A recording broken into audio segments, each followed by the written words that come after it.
बहुत पहले मैंने धामनोद नगर के अंदर एक होटल के अंदर कुछ वाक्य दिखे थे, मैंने लिख लिए उनको, आज तक मुझे याद है। जिंदगी जब तक रहेगी फुर्सत न होगी काम से, कुछ समय ऐसा निकालो प्रेम कर लो श्री राम से, उसमें लिखा हुआ था। मैंने कागज अखबार का टुकड़ा उठाया, मैंने लिख लिया।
भगवान की जय।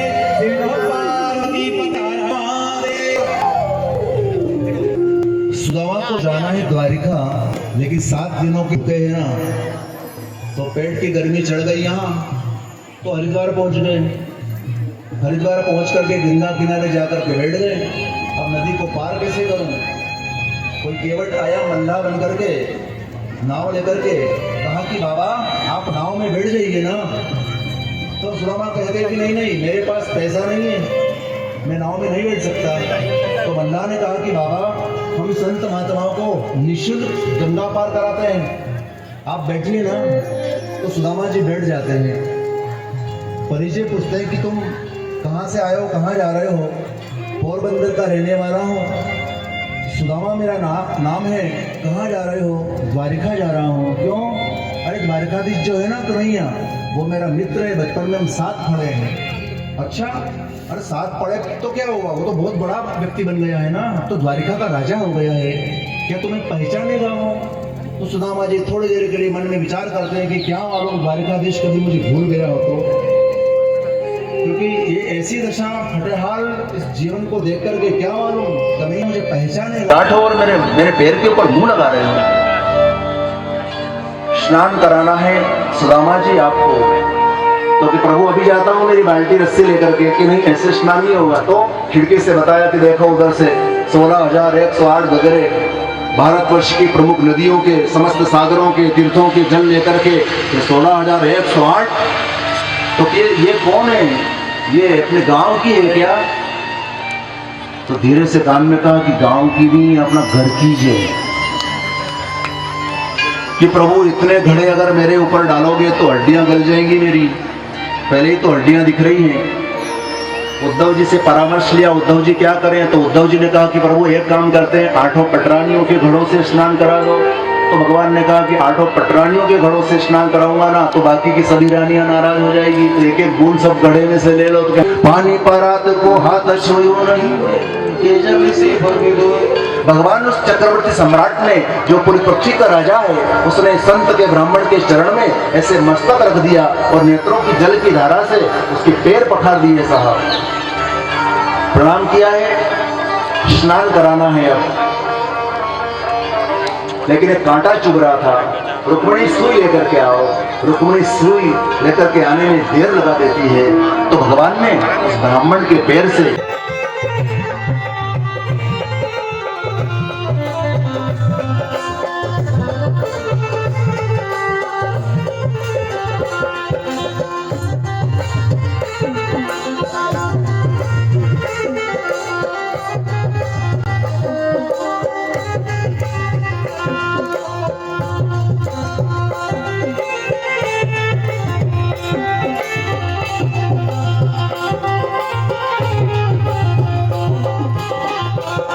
मेरे यार सुदामा रे, कोई घड़ा दिला में आयो, मेरे यार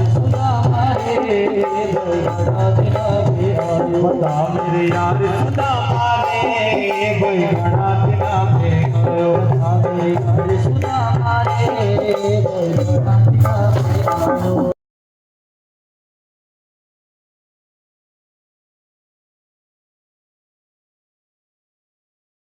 देखो तो इच्छा नहीं हो लेने की, रखूं गई, ये क्या बात है, रखूं गई।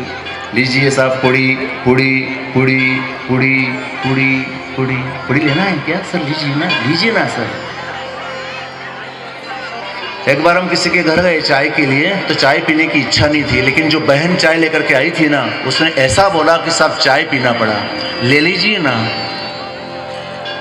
ओ ले लीजिए ना, तो फिर ले ली, क्योंकि बोलने का ढंग ही ऐसा था। कैसे हो?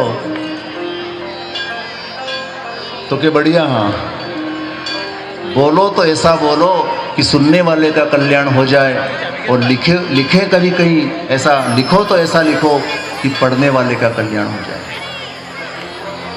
ताली बजाओ, अच्छी बात। जरासंध ने देखा भगवान द्वारिकाधीश को कि तुम्हारे साथ क्या गदा युद्ध करूं मैं। कहा कि अर्जुन ये कर, इससे कर लो। तो कहा कि अर्जुन भी कीड़ी कांप है, इससे क्या गदा युद्ध करूं, तो भीम से कर लो। भीम से गदा युद्ध करते हैं जरासंध। इतना भयानक युद्ध, 27 दिनों तक युद्ध चलता रहा। अब तो भीम भी घबरा गए, क्योंकि जरासंध इतना शूरवीर था गदा युद्ध में कि उसके बराबर कोई पृथ्वी के ऊपर नहीं था। भीम ने कहा कि प्रभु अब मुझसे नहीं होगा। 3 काल त्रिकाल संध्या करते हैं, गायत्री के जाप करते हैं, ऐसा भागवत के अंदर लिखा हुआ है। भगवान स्वयं भगवान होकर के भी भगवान। देखो अभी तक जरासंध मरा नहीं है, तो जरासंध को कौन मार सकता है? जरासंध को साधारण व्यक्ति नहीं मार सकता है, क्योंकि जरासंध ने प्रण ले रखा है कि हजारों ब्राह्मणों को जाप के लिए बिठा दिए महामृत्युंजय के, और ब्राह्मणों की सेवा में लग गया। उसको कौन मार सकता है? ऐसे नहीं मरेगा। तो भगवान अर्जुन के साथ में, भीम के साथ में ब्राह्मण का रूप लेकर के गए। वो जरासंध ब्राह्मणों को इतना दान देता था कि किसी ब्राह्मण को किसी के द्वार के ऊपर जाकर के हाथ फैलाने की आवश्यकता नहीं होती थी। पड़ोसी बजाए तुम ये बजाओ, मैं तो नहीं बजाऊं। लिखो साहब। भगवान की है आरती, पापियों को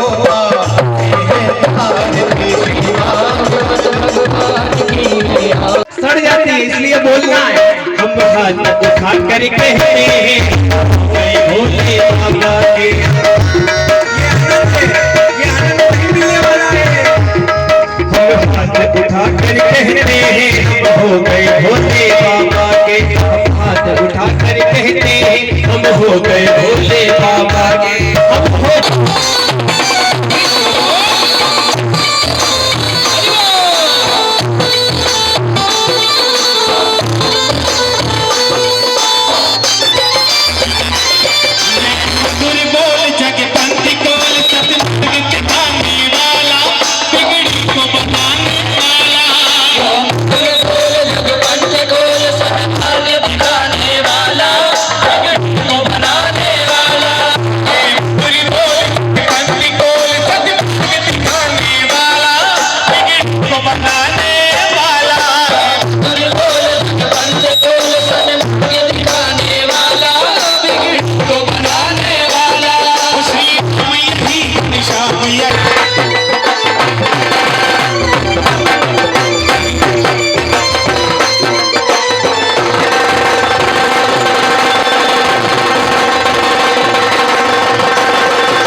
से तार की शिवा भगवान की है।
बनती है भक्ति बनती है पंचम वेद निराला नव ज्योति जगाने वाला भक्ति बनती है पंचम वेद निराला नव ज्योति जगाने वाला हरि नाम यही हरि नाम यही हरि नाम यही हरि नाम यही हरि नाम यही हरि नाम यही हरि नाम यही हरि नाम यही मंगल की आरती पापियों को पाप से है आरती श्री भागवत भगवान की है आरती पापियों को पाप से है आरती पापियों को पाप से पापियों को पाप से पापियों को पाप से पापियों को पाप से भगवान की है आरती पापियों को पाप से है आरती श्री भागवत भगवान की ऐसे भगवान एक दिन सुधर्मा नाम की सभा में बैठे हुए थे। जरासंध ने बहुत से राजाओं को कैद कर दिया। इधर से कैदी राजा निमंत्रण लेकर के भगवान को एक पत्र लिख करके आया कि भगवान उन कैदी राजाओं को छुड़ाओ, और उधर से भगवान राजस्व यज्ञ का निमंत्रण स्वीकार करते हैं। अब कहां जाएं? उद्धव जी से पूछा कि हमें कहां जाना चाहिए, तो उद्धव जी ने कहा कि प्रभु ये तो आप मेरे महत्व को बढ़ाना चाह रहे हैं, जीवन भी बनाते हैं। ऐसे नारद जी ने भगवान की ग्रहचर्या देख करके सुबह 7 बजे से शाम की 7 बजे तक घूमते रहे। नारद जी ने भगवान की ग्रहचर्या देखी है। अभी तक नारद जी को किसी ने भोजन का नहीं पूछा है, क्योंकि जब भी जाते हैं ना किसी कमरे के अंदर, नारद जी कब आए, तो नारद जी कह रहे अभी आया हूँ प्रभु, तो फिर कौन भोजन कराए। ऐसे नारद जी ने पूरी ग्रहचर्या देख करके सिद्ध किया है कि जगत मनन कर